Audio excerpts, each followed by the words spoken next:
حضرت سیدنا علی بن ابی طالب رضی اللہ تعالیٰ عنہ کی جو شہادت کا واقعہ درپیش آیا ہے، تو یہ سمجھیے گا کہ یہ وہی ایک پیچھے سے کڑی چلتی آ رہی تھی کہ جو سیدنا عمر بن خطاب رضی اللہ تعالیٰ عنہ کی شہادت کا معاملہ ہوا،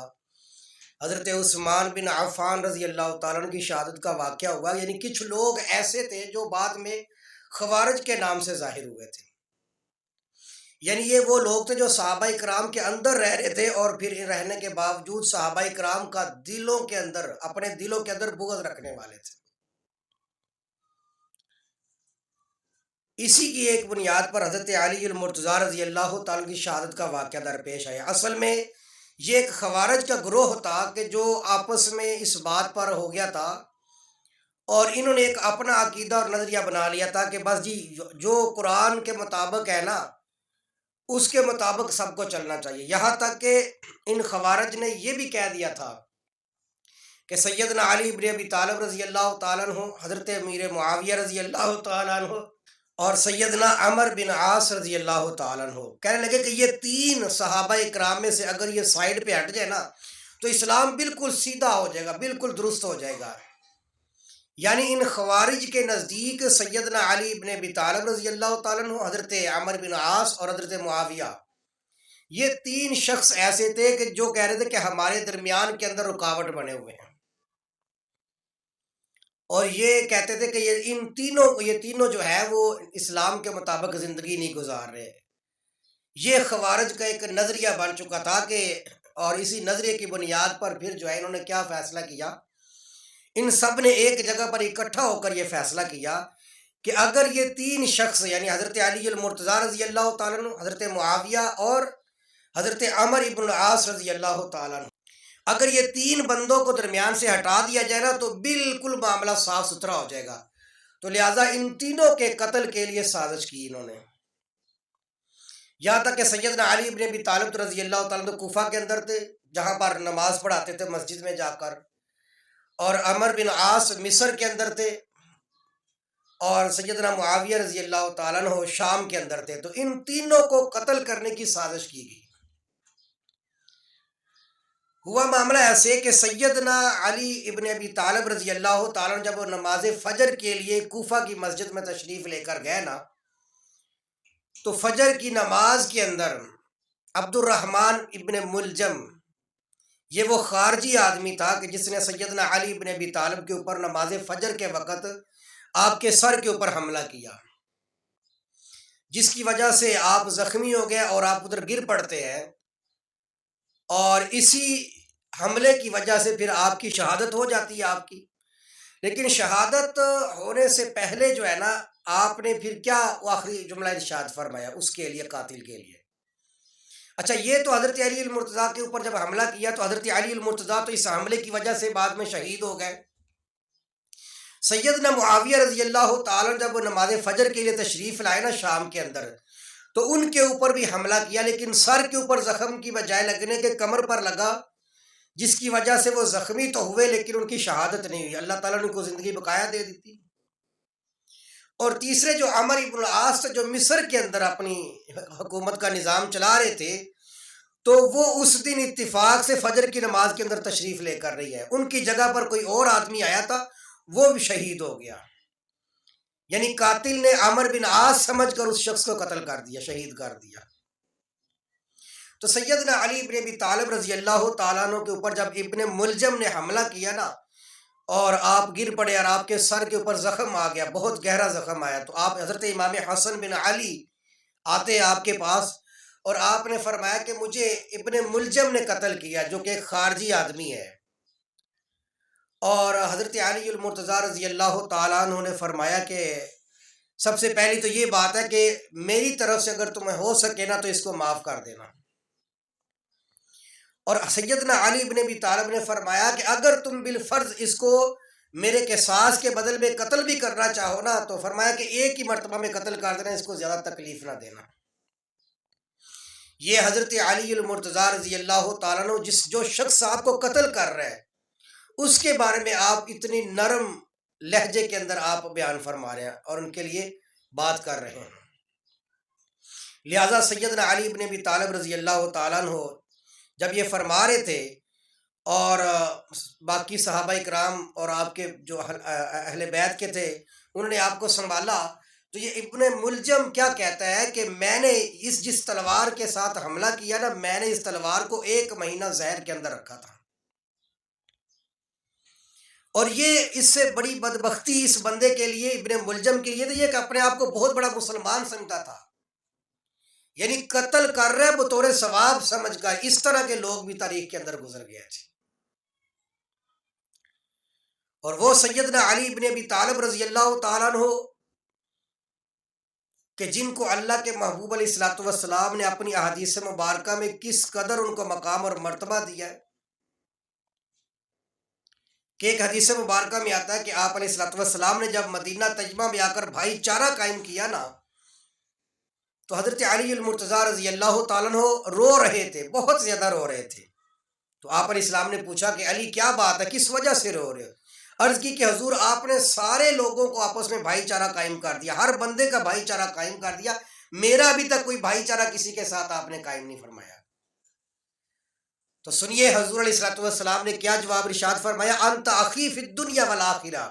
حضور نے فرمایا کہ علی تم دنیا کے اندر بھی میرے بھائی ہو اور آخرت کے اندر بھی میرے بھائی ہو گئے. یہ مقام اور مرتبہ حضور علیہ الصلوۃ والسلام نے ان کو عطا فرمایا. اسی طرح ایک حدیث میں یہ بھی آتا ہے کہ آپ علیہ الصلوۃ والسلام نے فرمایا کہ غزوہ خیبر کے دن، حضرت سہل بن سعد روایت کرتے ہیں کہ غزوہ خیبر کے دن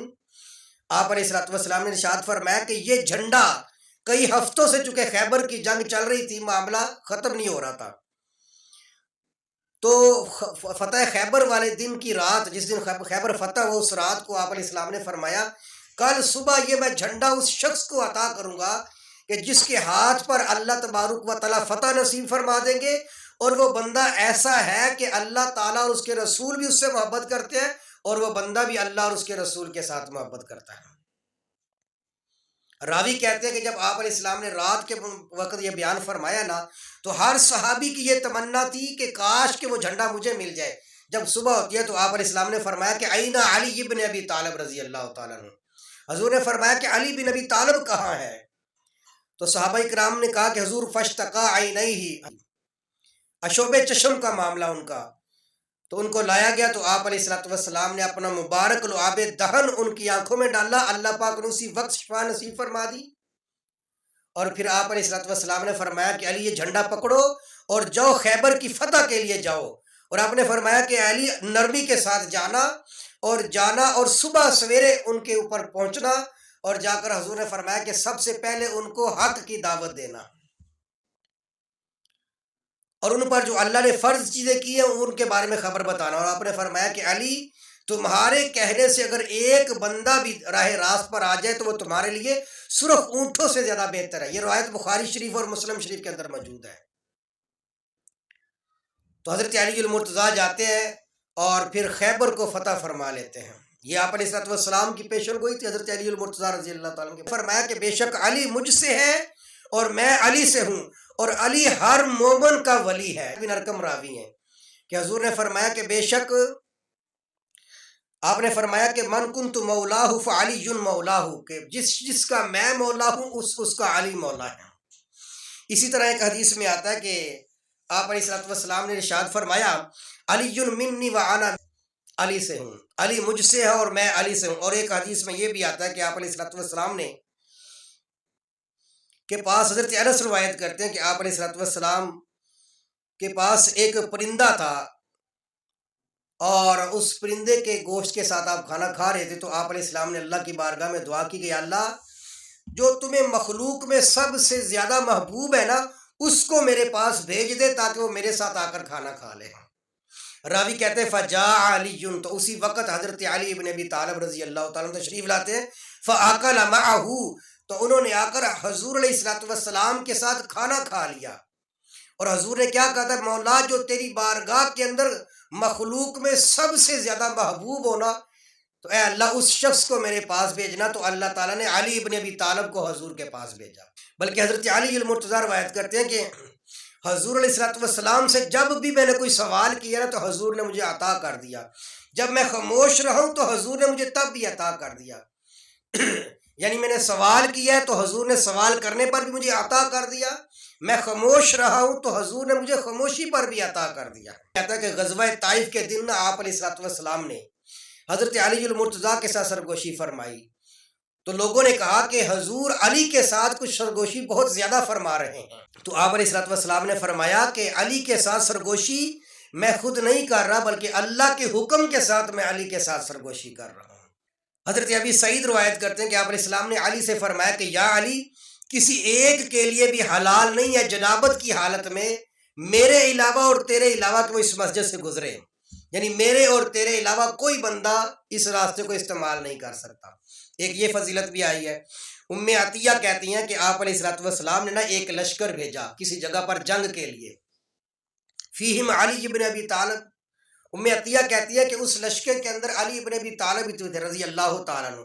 تو آپ علیہ الصلوۃ والسلام اس لشکر کا انتظار کرتے رہے، اور حضور نے اللہ کی بارگاہ میں کہا اللہ جی مجھے اس وقت تک موت نہ دیجیے گا جب تک میں علی ابن ابی طالب کو دیکھ نہ لوں۔ تیری مثال نہ عیسیٰ علیہ الصلوۃ والسلام کی طرح ہے۔